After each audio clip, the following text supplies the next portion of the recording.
Okay, welcome to Generation Movie. My name is JW Colwell. I am so happy to have my co-host with me today, Rich Drees. We are taping this episode for Monday, June 12th for Indiana Jones and the Temple of Doom because Rich has film scribe duties that have to be done. So we're going to get in, and what we'll do is we promise any comments that are made on the episode we will respond to or try to get to and make sure we comment next week when we have a little bit more free time. But recordings have to be very quick on the piece we use. So we're going to dive right in. First, we want to say, welcome, Rich. How are you? Hey, going? I'm doing okay. Tribeca, you got screenings tonight. You got all kinds of stuff going on.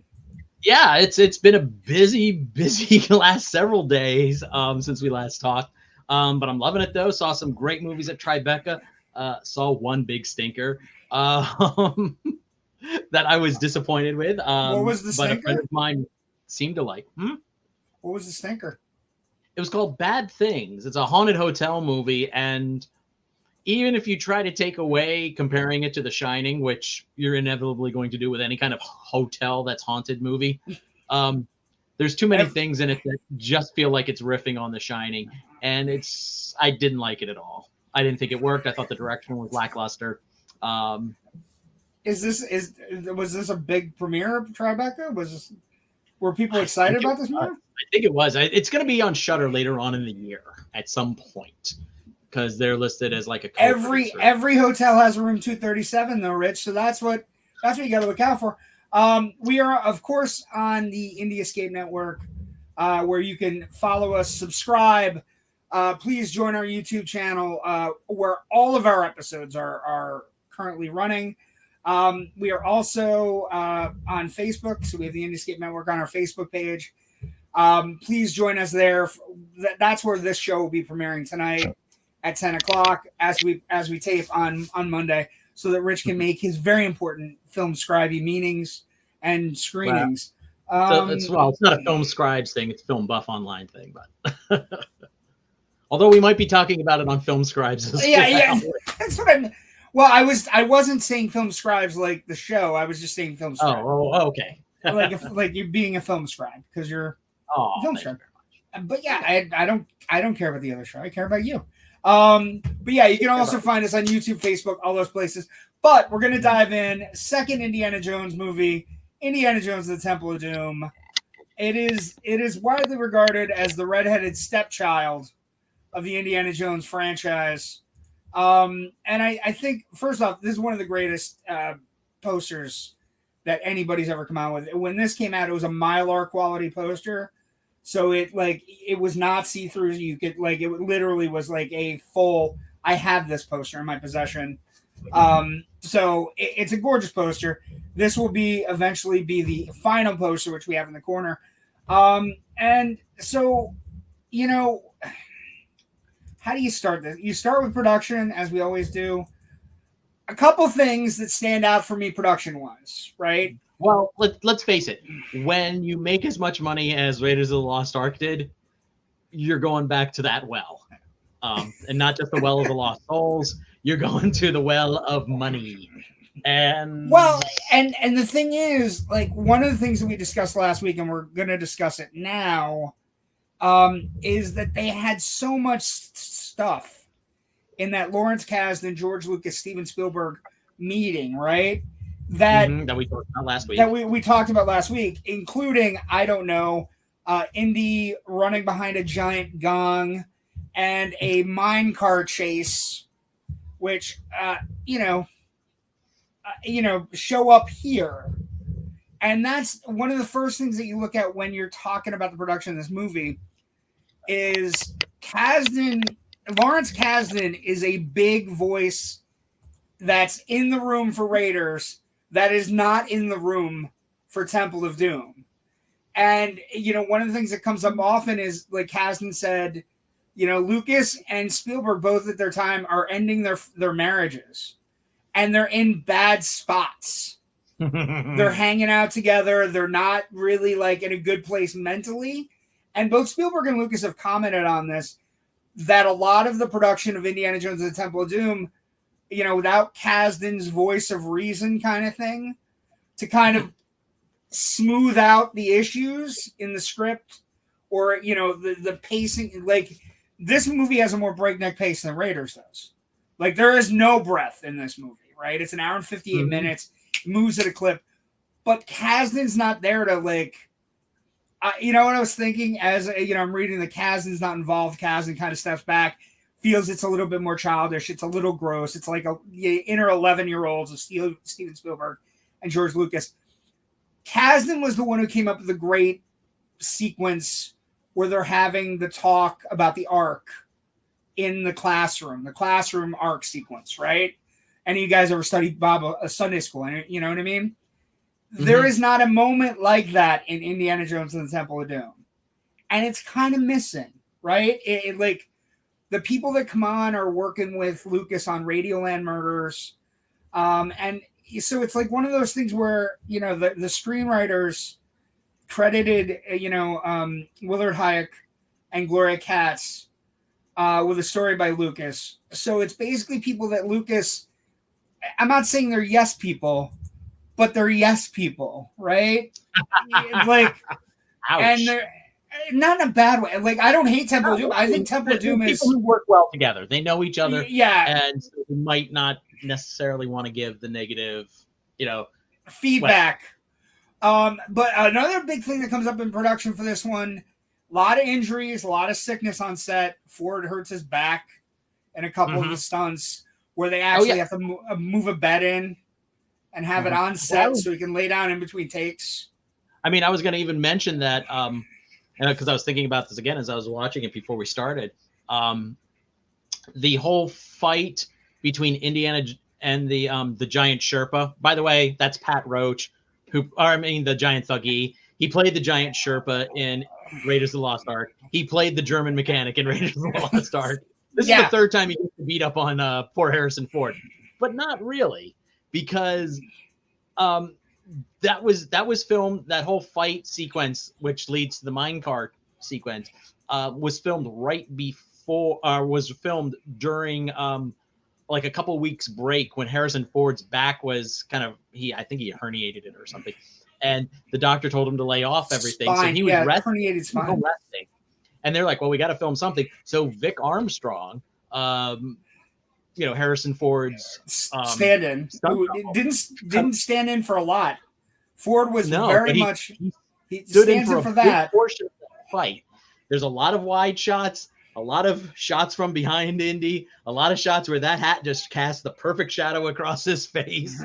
And then once Harrison Ford was better, they kind of shot a couple of insert shots to where you could see, oh, that's obviously Harrison Ford. That's clearly Indiana Jones fighting that big guard. But if you go back and rewatch that sequence again, you will be surprised by how many times you can think that's probably not Harrison Ford. That's probably not Harrison Ford. That's the thing. There was a lot, like, there was production is a little bit rushed on this because Spielberg is coming off of E.T.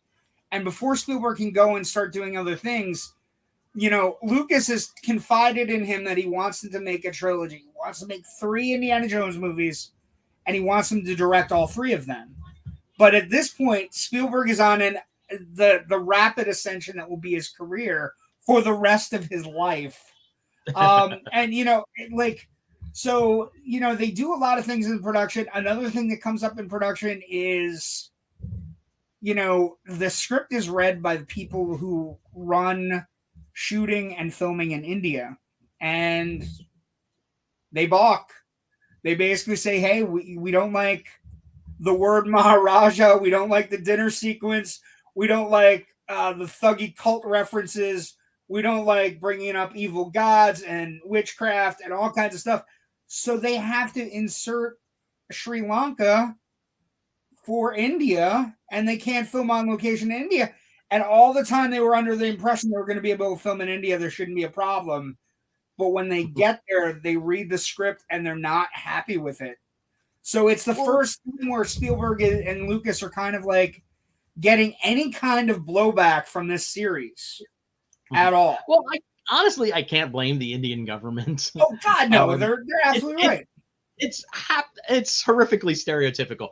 And I mean, okay, if you're making an actual pulp action adventure serial in the 30s and 40s, that's almost understandable because it's the time. But we're talking like 4 decades later, 5 decades later.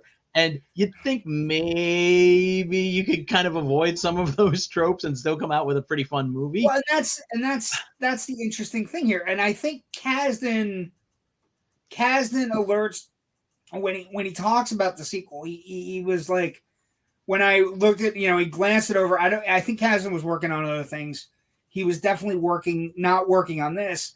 He found it mean-spirited. He found it childish. He found it not as fluid as Raiders was. Certainly not as adult as Raiders handled the relationships or whatever. The idea, I know one of the things Kasdan always complains about, and kind of like, I really focused on Kasdan because I think Kasdan is the unsung hero for Raiders. You know what I mean? Like, and I think it's one of those, not that Spielberg and Lucas don't have anything to do with it, obviously, because I'm a huge Spielberg fan, but Kasdan was the guy in the room that was able to take the two idea men, and kind of corral them into fluid whatever. Kasdan is a big believer in Marion. He wants Marion back. And when they say they want to change up, and Spielberg and Lucas both, for Spielberg, it's the best decision he ever makes. Wanting to change up Marion into a completely different character, a damsel in distress, versus, the strong-willed woman we get from Marion and Ravenwood and Raiders. The choice of Kate Capshaw, who comes in and wins the role and eventually wins the heart of one Steven Spielberg. Her casting. I also think the changing up is them just wanting. I think it's a kind of like a bit of a different trope. They want to do a different trope from wanting to do a Bond film. Right. The idea. Right. The idea that it's got to have a new love interest every adventure. Right. They also build in a giant dance and musical sequence that will, Spielberg had always wanted to do a musical, which is funny because, he won't do a musical again for another 40 years. Right. I mean, and the one almost 40 years later is like one of the best remakes in the history of film. There is a musical sequence in 1941 as well. So you can see him kind of like warming up, and then he does the Anything Goes sequence here at the Club Obi-Wan. Wink. And my dad always got a kick out of it. My dad always thought that it's the greatest thing when you start a movie with Anything Goes. They're literally telling you all bets are off. Which is true. And then they show you it also because at least in Raiders, there was nothing that kind of broke the reality of the movie. But the way they stage this musical number is the middle section of it takes place on a fantasy stage. A Busby Berkeley fantasy stage where she goes through the dragon's mouth. Yeah. And it's not. They pull individual red scarves that suddenly become a giant red, piece of cloth. And, it's obviously none of that is real. It's all fantasy. It's all moving musical magic. And then, boom, we're back to the reality of the Club Obi-Wan. So I think, both the choice of song and that middle sequence are really setting you up for, okay, guys, hang on. We might get a little crazy here. And then immediately they're falling out of planes on rubber rafts. Well, and like, so that's the thing. Some of although that was also part of Raiders, that was also in the Raiders script originally. It wasn't. It was supposed to be the rubber raft out of the plane to Marion's bar, which theoretically would have made more sense because it was more snow in Nepal. But I think that's, when you're talking about the film, there's not a lot of stuff about any issues or problems. It comes in under budget, under days. So they, it's a weird thing. The idea that they can't film in India though really rubs people the wrong way. They also, and this is a small production thing that has to be discussed. They lose Norman Reynolds. Norman Reynolds, who worked on Raiders, who did a great job on Raiders, was working on, and get this is a little trivia for you folks. What did Norman Reynolds get rid of Indiana Jones for? Return to Oz. So Norman Reynolds is working on Return to Oz, and he's not back for this one. And Norman Reynolds being the production designer. Yeah, the person who made Raiders look like you could eat dirt while you're watching it. You know what I mean? You feel like the sand is in your mouth when you're watching it. Mm-hmm.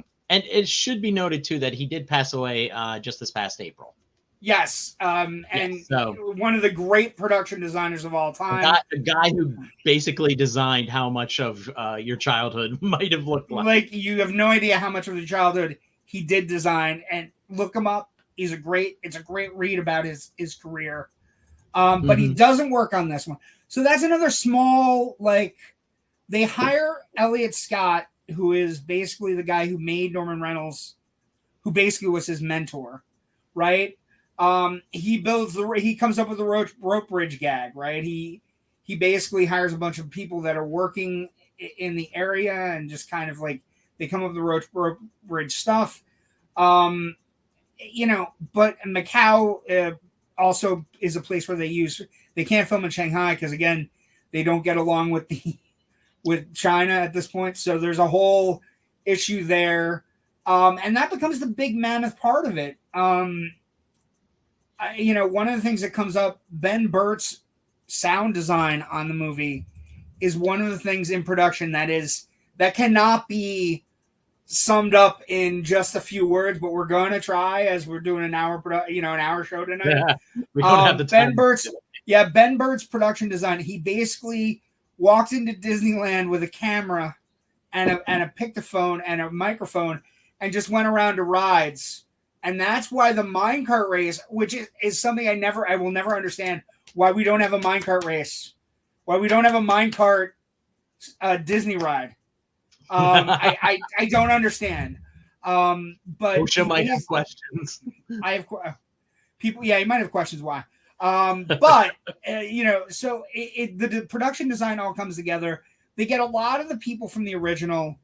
When you're looking at like the main crux of it, cinematography, Douglas Slocum, Michael Kahn, editor, John Williams does the music again, and it's a different theme. It's a concussive. It's more of a concussive Indiana Jones theme than Raiders. Like Raiders, of course the traditional march is there, but he creates music for Willie. He creates music for Short Round, who's introduced. That role, by the way, is also part of production. It has to be discussed. Ki Huy Kwan, who of course is back in the zeitgeist because of Everything Everywhere All at Once. He beat 6,000 kids out. 5,999 other kids, over 6,000 kids, he beat out for the role. And it's his first role on camera in a film. And he is tremendous. One of the things that has to be talked about production, him and Ford got along so well that they improvised the entire card game. Right? They're filming in the jungle. They said, just come up with what you would do during camping. Ford and him talk about it, and they both know how to play poker, and they improvise the entire card game with the cheating, which is fantastic. Yes, but it's amazing. The movie has an $8 million budget higher than Raiders, so it's not like, it's really kind of funny. Like, they do everything in Temple Doom. Like, it's 3 minutes longer than Raiders, right? They do everything in Temple Doom that they do in Raiders, and it's only $8 million more 4 years later, or 3 years later, which is pretty great, actually. Yeah, they're working with Raiders. When you consider Raiders only cost $20 million, they increased the budget by a third, almost, roughly, and so you get a lot more bang for the buck there, I think. I do agree with that. And I think, they're working with all people they know.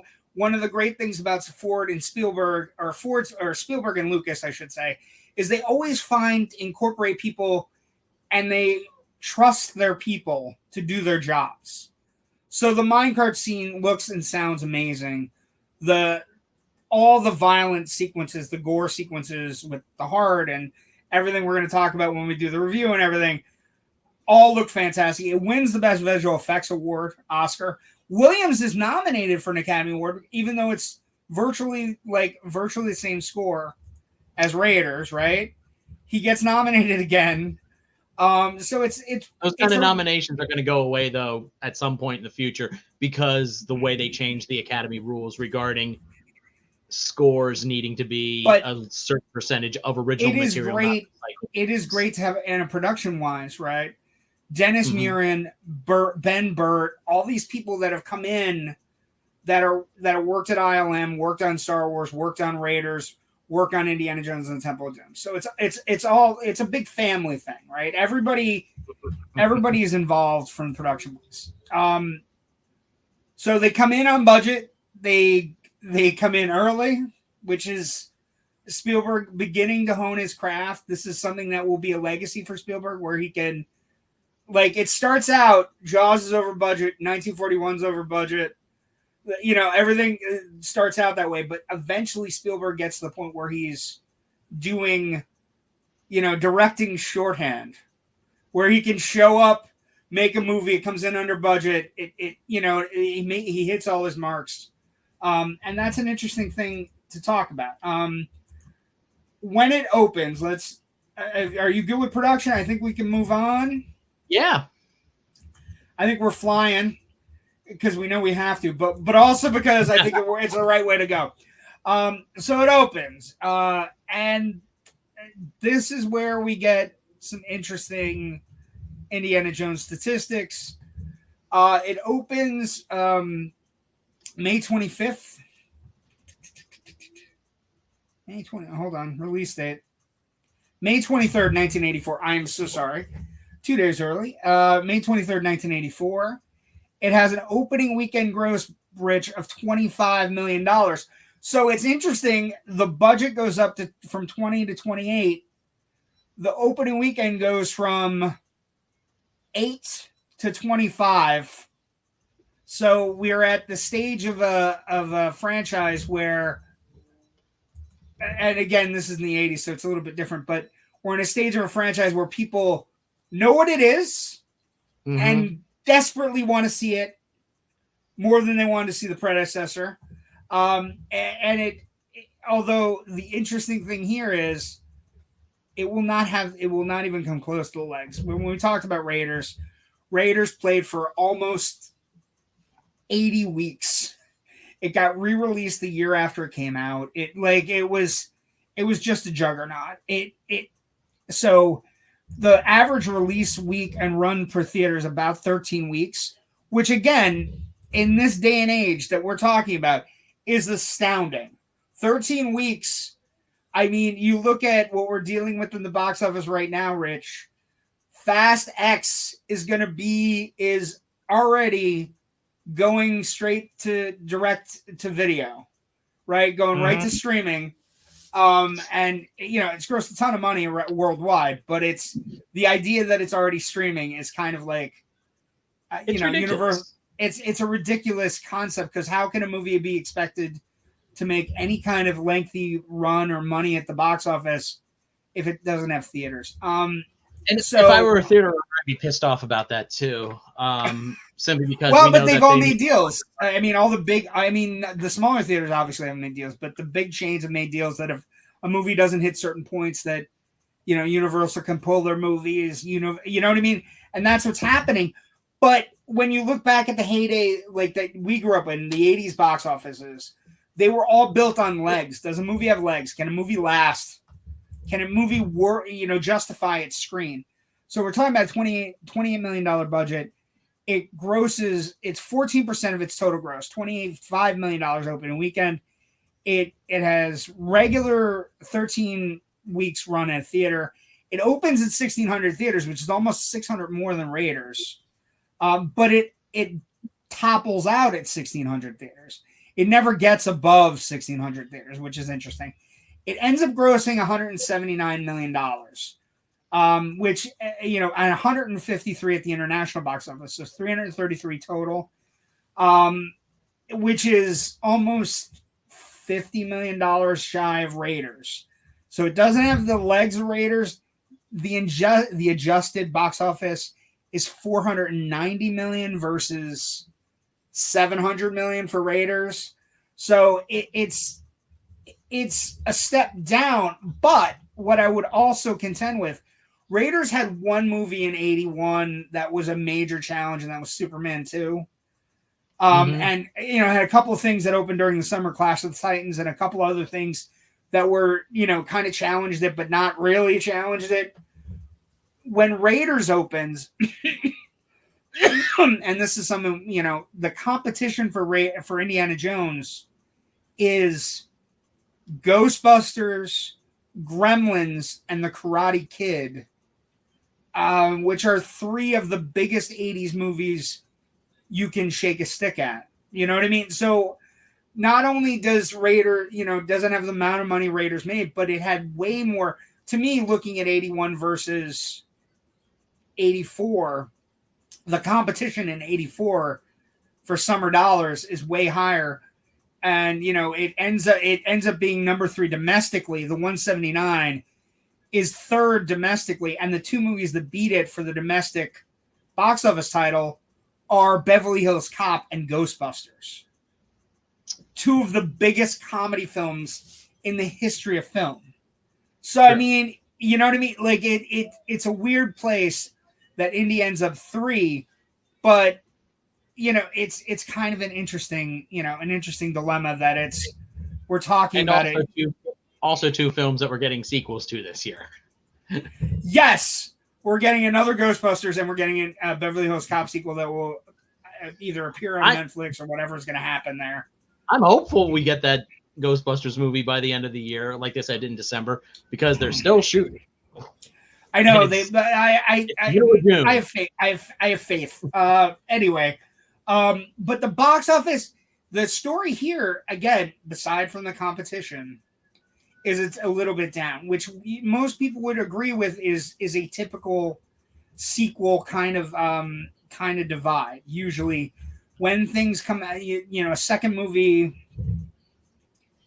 you know, it does have a record-breaking opening weekend, though. It's 25 million opening weekend, 45 million in its first week, and it grosses 333 million worldwide, which isn't bad. It is the highest opening weekend of 1984, but it is third behind Ghostbusters and Beverly Hills Cop. How about this? Again, look, you make a movie for $28 million and you gross 300 and something. At some point, you're good. Also, an interesting side note: this is one of the very few sequels that, in its lifetime, has sold over 50 million tickets. So, 50 million individual tickets have been sold to this particular sequel. It's not something that happens all the time. And as we get close, farther away from, ticket cost versus gross versus number of tickets actually sold, 53 million tickets for this sequel is pretty impressive. Great moment. Let's talk a little bit about critical response then and now. So the critical response, I would say that things have softened, because it is often referred to as like the worst Indiana Jones, or it was the worst Indiana Jones film until 2008 when Kingdom of the Crystal Skull came out, and then it's a no-brainer that Skull is last. But up until a certain point, the idea that I think it's softened as we've gotten closer. There are certainly critical issues that are about the time and place we're watching it now that we have to look at. The racial component of things have to be talked about before we begin any of the fun stuff, talking about the intensity of the movie, the darker tone of the movie, its meaner edge, because it is a little bit, it's mean at times. But the first thing that has to be talked about is the critical race component, that, we don't necessarily view things this way now. Right. And now is what we're going to start with. I mean, again, I just watched it a couple of hours ago, and, I've been getting into more and more Indian cinema recently. I I brought home Indian food from my favorite place in Jersey City last night and had the leftover. Did it include snakes, monkey brains, or bugs? No, it was butter chicken and garlic naan. It was delicious. However, so watching that, it is kind of frustrating because the movie gives us some really fun sequences. I think the spike room sequence, which really is just kind of ripped off of Flash Gordon's trip to Mars. Or any of the Abbott and Costello comedies where they get stuck in a trap, or so it kind of does put a bit of a damper on the enjoyment now, and you kind of, like I said before, though, maybe even in the mid to late 80s we should have known better. What I was looking at it two ways. I think the Indian stuff is really, it's problematic. They pick a dark god. They pick a thuggee cult, which is based on a reality that existed in India at some point. They kind of have the whole. They do kind of do a riff on a colonial twist where, they kind of make fun of the British officer that's visiting the temple at the same time, or visiting the palace at the same time. I was actually struck. You know what I was struck by today when I'm rewatching? What? Wow, the Asian villains are really smarmy. Like they're beyond like Green Menace smarmy. Like they're poisoning people, not keeping their deals, shooting people very sneakily while people are shooting off champagne corks. They are not the best representation there either. Well, and I get that they're supposed to be an Asian crime boss, but it's a weird concept for the movie. And I think the food sequence,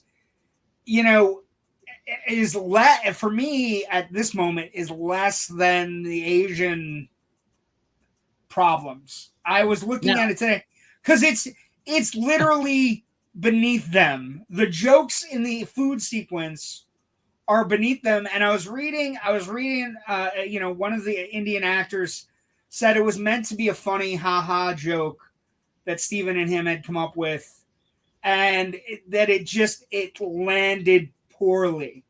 When they saw it on the screen, it just landed poorly. And to be fair, a few years ago, on eBay, one of those chilled monkey brain props was up for sale, and it sold for around $500-$600. I think is where it topped out, which is pretty inexpensive for a prop. Ice cream out of it. I know. I was like this close to bidding on it, and I was like, financially, I couldn't. I made a financially prudent decision not to bid on that. But boy, if I had, but that's that what I mean. Like that sequence, that sequence is borderline 11-year-old at a cafeteria table, not understanding what Indian people eat. Yeah. Right. And it kind of goes to the tone. They're just making up shit. They're making shit up. And it's just, the Asian stuff is much darker. They are way worse. Because at least in the Indian side of things, there is a good representation of the person who runs the Mayapur, which is the city that they start out in India. That they want to take care of their kids, that the men are all brave for going out and fighting fires in the field. But the Asian component never gets that. And actually, the Asians are worse because they dive out of the plane and they do it like, we're super shady. Where were those chickens going? Where were those chickens going, Rich? There's nothing but fried chicken scattered across that mountain. Nothing but fried chicken scattered across some mountain that we don't know on a border. But once you get past that, and we can, I figure that border might be near Nepal, so it's possible. Indy's right in the neighborhood of Marion's bar at this point, and she's still bartending away. Well, and this is something that I was thinking about.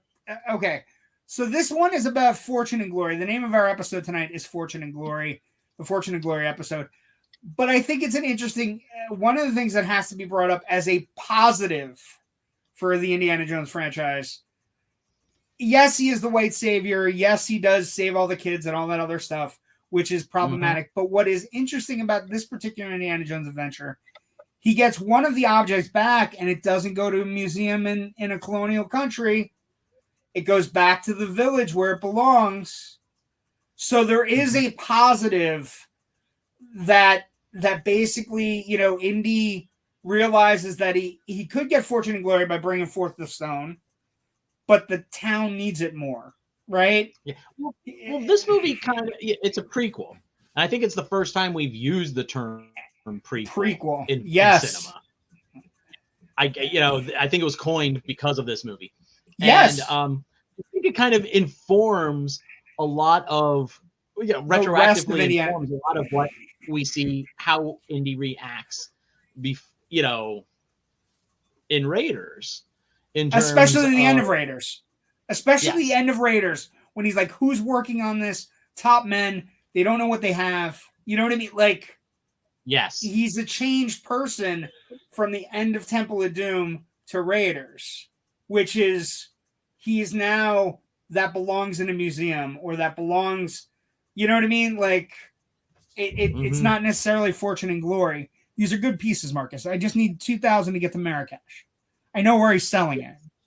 You know what I mean? He knows that, these things are not to be looted as treasure, but as, now as they have significance to the people who created these objects. Yes. And in some case, and then I think this movie kind of stands up too, because it's the only, in the original trilogy, it's the only non-Judeo-Christian artifact he goes after. Yes, it's something. He not only has knowledge about Judeo-Christian artifacts, but he has knowledge about world artifacts all the world over. Shiva, Sanskrit. Nice. It's a nice. Let's talk about the positives of the movie. A couple things I'm going to tell you from as a critical response to this movie. There are 2 Indiana Jones moments in this movie that maybe, aside from the truck chase and aside from, like, the opening sequence with the rock and the tilting the hat, and there are 2 Indiana Jones moments in this movie that are borderline my favorite Indiana Jones movies of all time. No Ticket, I'm trying to think of the moments that are Indiana Jones, like, really great moments. And for me, the sequence where they're getting out of the Temple of Doom, we're getting the Sankara Stones, and Willie says, "Let's get out of here." And he's right, all of us. And he goes. The next sequence, you see the kids, and there's the mine carts, and you see the little mine cart and it's wobbling. And there's this great moment where the minecart light kind of fades up, and Indy's standing there with 2 hands out, like, I'm going to beat somebody senseless and free some kids. It's the greatest. It's my favorite moment of an Indiana Jones movie because it's who he is. He's the guy that's doing the rescuing, and and also the scene with Ke Huy Quan, who was not a very an actor with a lot of experience, but that sequence where Indy, you're my best friend, and then it starts the whole fight sequence, and at the end they have the moment where he hands him his hat, and it's a beautiful moment where the kid just leans in, he's like, "You're my friend, Indy, my best friend," and it's like, those are, and I'm sorry, kid, it's just, it brings a tear to my eye. I love it every time I see it. It is the quintessential Indiana Jones moments, you know what I mean? And oh yeah, so there are great moments to be had. The mine chase is fantastic. The opening sequence at Club Obi-Wan is fantastic. I thought I noticed an error today. Oh? Yes, I thought I had noticed an error, because when they pull up and they're getting when they pull up to go to the plane, and Dan Aykroyd's playing Weber, right? Dan Aykroyd with terrible English accent. Oh, Dr. Jones. Dr. Jones and your associate.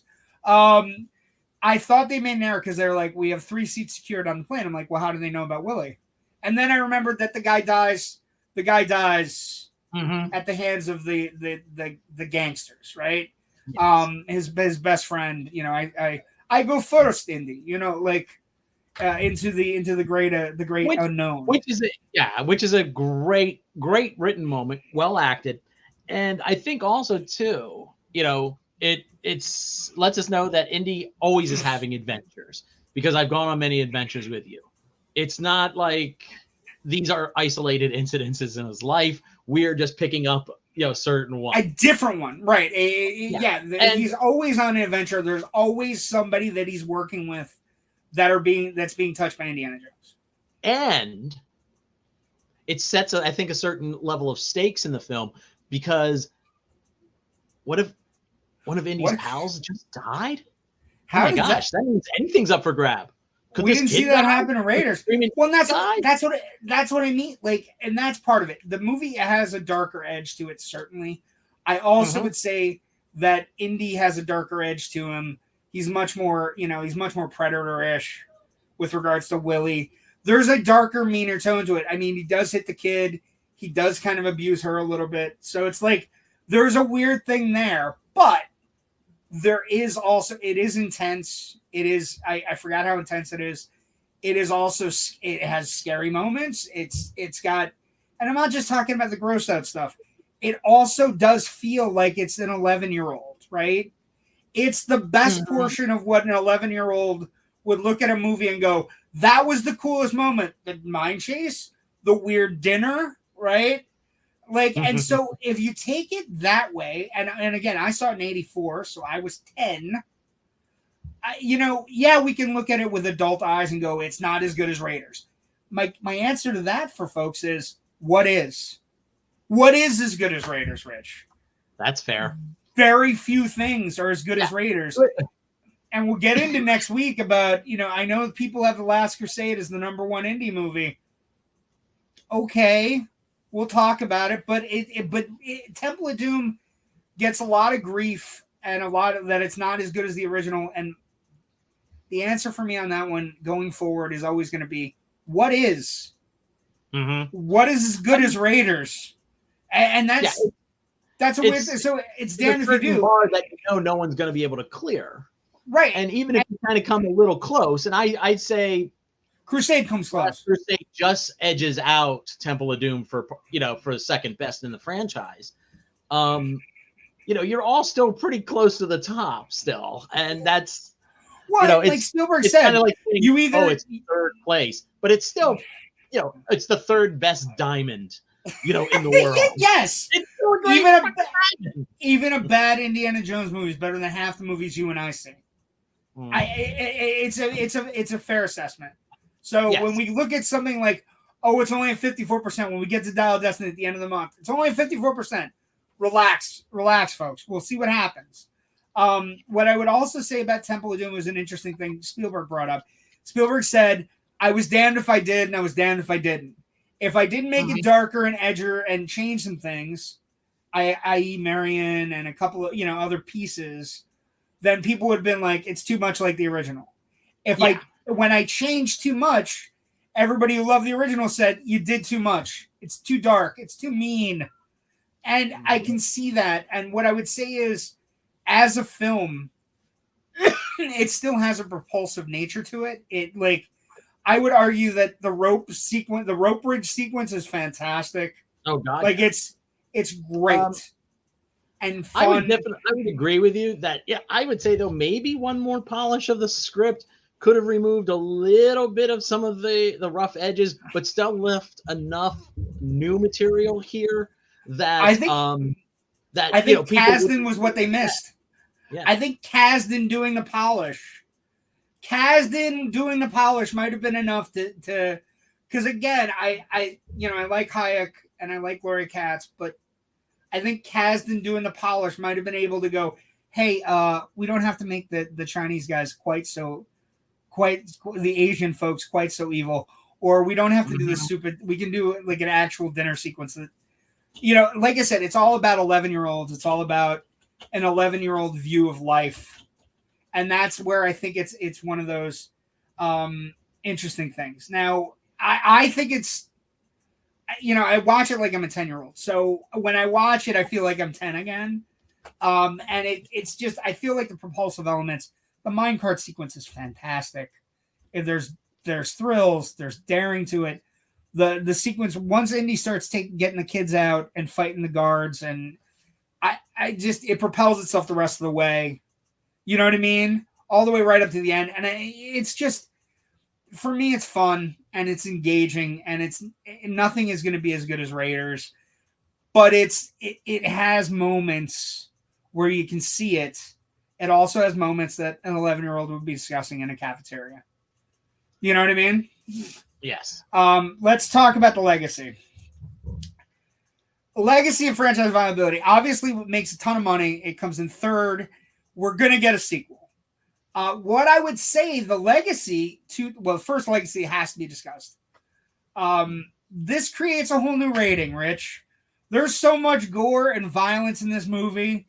The MPAA says, we will protect your children. We promise we'll protect your children going forward. Gremlins and Indiana Jones and the Temple of Doom have done irreparable damage to the children of America. So we will fix it, and we will create a new rating. And we will bestow the first PG-13 rating on the Flamingo Kid and PG-13 rating on the first release film on Red Dawn. And everyone will be safe. So that's the biggest legacy. Never a problem again. We're never going to have a ratings problem ever again, because we love violence. And if it's PG-13 rated violence, as long as it doesn't have the F word in it, everything's fine. And so, but that's the biggest legacy, right? We can do hours on the MPAA and their problems with PG-13 and NC-17 as well, but it's a legacy of this movie that it has to wear as a badge proudly, that we pushed them to the brink, that they just couldn't handle it anymore. And it is kind of an interesting brink, right? It's a place where it's the darker sequel. We've already done, as we do this special series we're doing this year, in honor of The Flash, in honor of Dial of Destiny, we've already had the darker, edgier sequel, right? We had Batman Returns. Indiana Jones and Temple of Doom is darker, a little bit meaner. It has the racial components that kind of make it. Another franchise legacy thing that happens is it forces the hands with Last Crusade. Last Crusade, when you end up making Last Crusade, it becomes more of a family-orientated film. It still gets a PG-13, but there's definitely the family concept that is not present in Temple of Doom, which may have been because, Lucas and Spielberg are, again, in the middle of divorces, is definitely present in Last Crusade.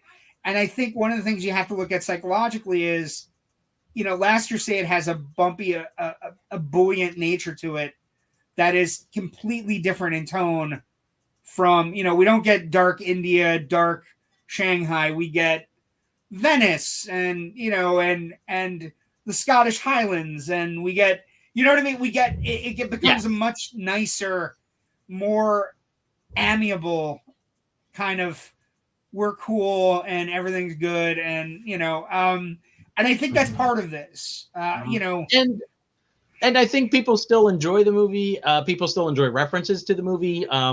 The Clerks animated series from several years back built an entire subplot in one of their episodes that riffed on this. Well, it was a cross between like Last Starfighter and this. And I think Randall shows proficiency at a video game and finds himself trapped with all children doing mining labor or something. Well, and that's the thing. Temple of Doom has a sleeker edge to it. The other thing is, as its legacy is kind of like come full circle, dark, mean, edgy. Now it's kind of like some people could view the legacy of it is that it's the darker turn that the franchise needed at that moment.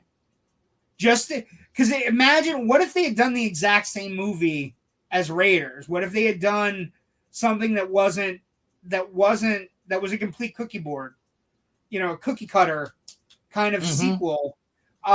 Temple of Doom kind of like as a legacy is that it endears filmmakers to take chances every once in a while, right? that you can create a sequel that isn't the exact same and kind of delves into harsher images. And in that way, you can look at like a legacy franchise thing, something like what's happening with some of the MCU stuff. As we're getting older with the MCU stuff is getting a little bit darker, a little bit edgier, a little bit grittier. You know, we just had the Guardians of the Galaxy Volume 3. You can't tell me James Gunn doesn't look at Temple of Doom and says, maybe we can take some of the great characters we have and put a little darker tinge on things. And I think Temple of Doom is a really great place where that happened. Where, you know, Spielberg and Lucas aren't punished too much. They're punished just enough. And then they create Last Crusade that enables them to kind of win everybody back and also put James Bond in their movie. So it's like, it becomes this one, like this amazing, you know, cycle. And, you know, then they can make Last Crusade without having to go where everybody doesn't flip out about the fact that it's basically Raiders with his dad. Yeah. Right. But we'll pick that up next week. We will. Where can people find your thing? Well, actually, this is a good place to get going. I think the legacy of this movie, and you know, if you're in your 10-year-old, if you saw it when you're in your 10s or teens, or it's still there. I watched it today. It's so much fun. It's ridiculous. It still resonates on a personal level. Yeah, and it's one of those movies where you just watch it and like. My 5-year-old inadvertently snuck. The 5-year-old nephew snuck in today, and he snuck in at the beginning, right before the heart sequence. And I'm like, "You're gonna have to go." But he was watching it, and he was like a little bit spooked out by the creatures and the monsters, and then he was really spooked out by dinner. He's like, "That's kind of gross. I wouldn't eat any of that." I'm like, "Good. We wouldn't feed you any of that." So perfect. But yeah, that's the legacy. The legacy of Indy. And the entire franchise is that we're going to be showing it to people we love forever, right?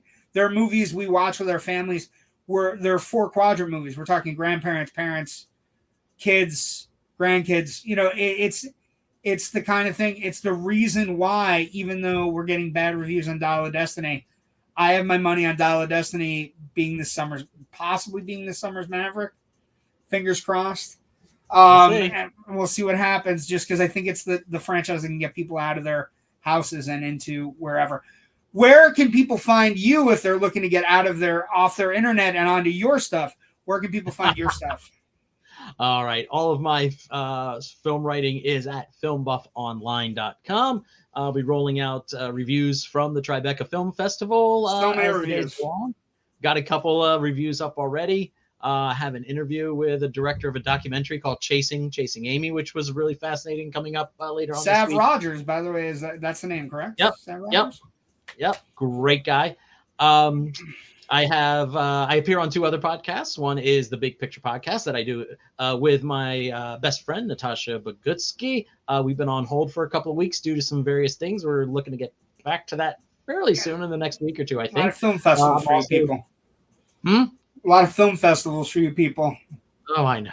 And also, as a member of the Philadelphia Film Critics Circle, I frequently appear on the Film Scribes podcast. And you can find both of those over at iTunes. And I am on Twitter at FilmBuffRich. You can find me at JW the Movie Guy on Facebook, Twitter, Instagram, all those places. I also do a podcast called Loud and Nerdy on Tuesday nights at 8 p.m., and you can join the Loud Nerdy group if you want to do that. If you want to get more involved with the Indie Escape Network, which we wholeheartedly say is one of the best things we got going, check out our Facebook group, check out our YouTube group, subscribe, find the different shows. And the last thing we're going to talk about is next week, Rich. Next week Indiana Jones becomes a trilogy, right? Indiana Jones becomes a trilogy, soon to be a quadrilogy, and then a quintrilogy? Quintilogy? I don't know. Sure. I have no idea. Five movies. We're gonna go 5 movies. But next week we get this, and we get this. The Man in the Fedora, the Man in the Hat is back, and this time he's bringing his dad. and then this great poster, which has everybody involved, and the Joneses on a motorbike in Germany. Indiana Jones: The Last Crusade next week, live at 10 p.m. We will be back live next week. We will take a look at all the comments and issues you put forth in this week's show, and we will make sure we answer some of them. If you have any questions or anything, if you just want to chit chat, we'll be happy to do that. But thank you for joining us on a special edition that we're taping. We will see everybody live next week for Indiana Jones: The Last Crusade. Rich, you have a good time at your screenings. Thank you so much for joining us tonight. Have a great week, and we'll see